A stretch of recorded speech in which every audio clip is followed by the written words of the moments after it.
Hello students, तो last session में हमने कॉम्प्लेक्स नंबर का कॉन्सेप्ट समझा था, बेसिक क्वेश्चंस देखे थे। आज हम कॉम्प्लेक्स नंबर का एक अदर फॉर्म देखने वाले हैं, यानी जो स्टैंडर्ड फॉर्म है उसे हम पोलर रिप्रेजेंटेशन कैसे कर सकते हैं कॉम्प्लेक्स नंबर का, या पोलर फॉर्म में हम कैसे चेंज कर सकते हैं वो हम देखने वाले हैं, और उसी से रिलेटेड कुछ क्वेश्चंस भी देखेंगे ताकि आपको अच्छे से समझ में आ जाए। ठीक है, तो चलते हैं हम कॉन्सेप्ट पे। देखो, पोलर रिप्रेजेंटेशन को समझने के लिए जैसा कि हम जानते हैं कॉम्प्लेक्स नंबर का जो स्टैंडर्ड फॉर्म होता है वो क्या होता है, x प्लस आयोटा वाई या a प्लस आयोटा बी, आप कुछ भी लिख सकते हैं। तो z equals to X plus iota Y, ये इसका क्या होता है, कॉम्प्लेक्स नंबर का स्टैंडर्ड फॉर्म होता है, जनरल फॉर्म होता है। अगर इसे हमें पोलर फॉर्म में लिखना है तो हम पोलर फॉर्म में जो कॉम्प्लेक्स नंबर को लिख सकते हैं वो होता है r cos theta plus iota sine theta. ठीक है, तो पोलर रिप्रेजेंटेशन जो कॉम्प्लेक्स नंबर का होता है वो क्या होता है, z equals to r cos theta plus iota sine theta. ये डायरेक्टली हम फॉर्मूला याद रख सकते हैं, z is equals to r cos theta plus iota sine theta. ये पोलर रिप्रेजेंटेशन होता है किसका, कॉम्प्लेक्स नंबर का, स्टैंडर्ड फॉर्म का। यहाँ जो r होता है वो रिप्रेजेंट करता है मॉड्यूलस को, यानी r क्या है आपका, मॉड्यूलस है, और थीटा जो होता है वो आर्ग्यूमेंट को रिप्रेजेंट करता है, आर्ग्यूमेंट ऑफ z। हम शॉर्ट में इस तरीके से लिख देते हैं। ठीक है, आर्ग्यूमेंट ऑफ z, किसी कॉम्प्लेक्स नंबर का आर्ग्यूमेंट्स। ठीक है, ये किसे रिप्रेजेंट करता है, आर्ग्यूमेंट्स को। ये आपका चलो छोड़ो, ओके। तो ये आर्ग्यूमेंट्स को रिप्रेजेंट करता है, आर्ग्यूमेंट ऑफ z होता है। अच्छा, अब ये आर्ग्यूमेंट ऑफ z होता है क्योंकि देखो कॉम्प्लेक्स नंबर जब हम इसको अगर हम आपके कोऑर्डिनेट देखें तो इसकी कोऑर्डिनेट क्या है, x, y है, यानी यहाँ पर हम देख रहे हैं x और y दोनों पॉजिटिव है। जब इस कंडीशन में होता है तो इसका मतलब हमारा जो कॉम्प्लेक्स नंबर है वो फर्स्ट क्वाड्रेंट में लाइज कर रहा है। तो जब क्वाड्रेंट चेंज होते हैं, अलग अलग क्वाड्रेंट आते हैं, तो वहां आर्ग्यूमेंट्स की वैल्यू भी चेंज होती है। तो अकॉर्डिंग टू क्वाड्रेंट, किस क्वाड्रेंट में हमारा कॉम्प्लेक्स नंबर लाइज कर रहा है उस अकॉर्डिंग हमें आर्ग्यूमेंट फाइंड आउट करना होगा। तो इस आर्ग्यूमेंट का जो फॉर्मूला होता है कैलकुलेट करने का वो होता है theta is equals to tan inverse y upon x। ठीक है, थीटा इज इक्वल्स टू क्या होता है, tan inverse y upon x होता है। ठीक है, कैलकुलेट करने का। और मॉड्यूलस r जो होता है आपका, ये हम पहले भी पढ़ चुके थे बेसिक्स में भी, x square plus y square का स्क्वायर रूट, यानी रियल पार्ट का स्क्वायर प्लस कॉम्प्लेक्स अपनी इमेजिनरी पार्ट का स्क्वायर रूट। ठीक है, अगर थीटा आपको कैलकुलेट करना है, आर्ग्यूमेंट आपको कैलकुलेट करना है, तो आपको कैलकुलेट करना है तो आपका फॉर्मूला रहेगा tan inverse y upon x। ये फॉर्मूला रहेगा जब आपका कॉम्प्लेक्स नंबर किस में है, फर्स्ट क्वाड्रेंट में है। ठीक है, अगर थीटा हमारा मतलब ये कॉम्प्लेक्स नंबर हमारा सेकंड क्वाड्रेंट में है तो argument of z is equals to होता है पाई माइनस थीटा। थीटा की value tan inverse y upon x है, हम ये पुट कर देंगे। ठीक है, ये किस क्वाड्रेंट के लिए हो गया आपका, सेकंड क्वाड्रेंट के लिए। अगर हमारा argument complex number third quadrant में है तो argument of z is equals to होता है minus pi plus theta. Theta always हमारा यही रहेगा tan inverse y upon x, ध्यान रखना। ठीक है, और ये हो गया आपके थर्ड क्वाड्रेंट के लिए।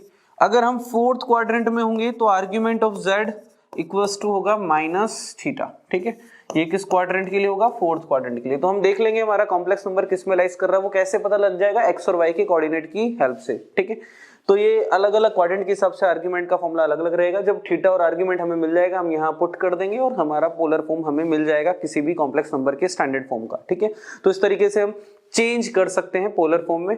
तो क्वेश्चंस करते हैं, अच्छे से समझ में आएगा। और जैसा कि हम देख पा रहे हैं कॉम्प्लेक्स नंबर हमें दिया हुआ है z is equals to minus के रूट 3 प्लस आयोटा। इसका मतलब अगर इसको मैं कोऑर्डिनेट फॉर्म में लिखूं तो लिख सकता हूं माइनस का रूट 3 कॉमा 1। तो यहाँ हम देख रहे हैं x नेगेटिव है और y पॉजिटिव है। x नेगेटिव y पॉजिटिव कौन से क्वाड्रेंट में होता है, सेकंड क्वाड्रेंट में। तो हमें ये पता चल पा रहा है सेकंड क्वाड्रेंट में। सबसे पहले देखो हम r कैलकुलेट कर लेते हैं। तो r इज इक्वल्स टू क्या होता है, square root of x square plus y square, तो यानी रूट 3 का स्क्वायर प्लस 1 का स्क्वायर। तो रूट 3 का स्क्वायर दैट मींस 3 प्लस 1 4, और 4 का स्क्वायर रूट कितना हो जाएगा, 2। तो जो मॉड्यूलस है हमें उसकी वैल्यू मिल गई है 2। ठीक है, अब थीटा हमें चाहिए आर्ग्यूमेंट ऑफ z।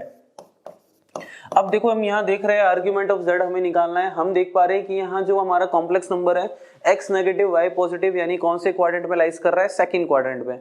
और सेकंड क्वाड्रेंट में हमारा फॉर्मूला क्या था, पाई माइनस थीटा, यही था। तो पाई माइनस थीटा अप्लाई करते हैं। तो pi minus theta is equals to था tan inverse y upon x, है ना, ये मोड होता है, सॉरी। तो pi minus tan inverse, value put करते हैं। y की वैल्यू क्या है 1, x की वैल्यू है माइनस का रूट 3, मोड है तो पॉजिटिव हो जाएगा। तो pi minus tan inverse 1 by root 3 ऐसा हो जाएगा। तो पाई माइनस tan इनवर्स अब देखो 1/√3 tan की वैल्यू किस पे होती है, tan 30 की वैल्यू 1/√3 होती है, ठीक है। तो tan 30 को हम क्या लिख सकते हैं, tan π/6, π/6 30 डिग्री होता है ना। tan इनवर्स से tan कैंसिल हो जाता है, ये प्रॉपर्टी होती है इनवर्स की कि tan इनवर्स बाहर है अंदर tan है, तो ये एक दूसरे को कैंसिल कर देते हैं। वैसे तो हम ये 12th के अंदर पढ़ते हैं, इनवर्स ट्रिग्नो में है कॉन्सेप्ट आता है, लेकिन आप डायरेक्टली रिमाइंड रख सकते हैं, बाहर tan इनवर्स अंदर tan, तो ये कैंसिल हो जाएगा। तो सिंपली हमारे पास बच जाएगा पाई माइनस π/6, तो हमारे पास जो वैल्यू आ जाएगी वो क्या आ जाएगी 5π/6, क्या मिल जाएगा 5π/6। तो ये हमारे पास आर्ग्यूमेंट ऑफ z आ गया है, यानी हमारे लिए जो थीटा है वो आ गया है, क्योंकि ये सेकंड क्वाड्रेंट में था, तो आर्ग्यूमेंट ऑफ z हमारे लिए ये होगा, ठीक है।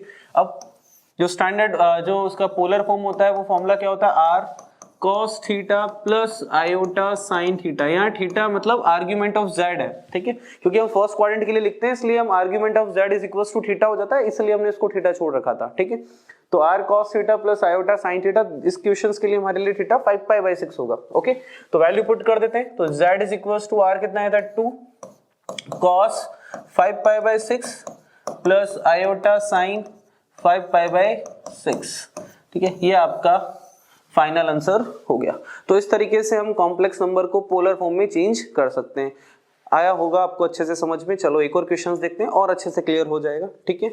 चलो तो एक क्वेश्चन और हम देख रहे हैं, z equals to 1 minus iota.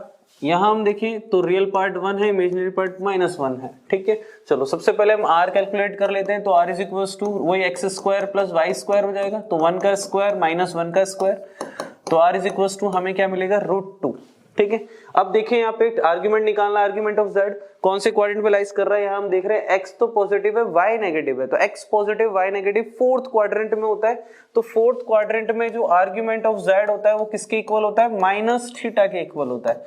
तो माइनस थीटा आपका tan इनवर्स y/x, तो माइनस tan इनवर्स y की वैल्यू कितनी है -1, x की वैल्यू कितनी है 1, मोड है तो +1 हो जाएगा ऑटोमेटिकली, तो tan इनवर्स 1 बन गया।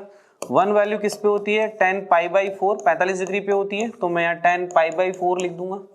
tan इनवर्स से tan कैंसिल हो जाएगा, तो सिंपली हमें आर्ग्यूमेंट ऑफ z कितना मिल जाएगा माइनस के π/4। तो अगेन हम फॉर्मूले में पुट कर देते हैं, क्या होता है पोलर फॉर्म का formula r cos theta plus iota sin theta. तो z इक्वल्स टू r की वैल्यू √2 cos थीटा क्या है -π/4 प्लस आयोटा साइन -π/4, ठीक है। ये आपका पोलर रिप्रेजेंटेशन हो गया किसका, 1 माइनस आयोटा का। तो इस तरीके से हम जो भी जनरल फॉर्म में कॉम्प्लेक्स नंबर दिया होता है उसे हम पोलर फॉर्म में चेंज कर सकते हैं। Thank you.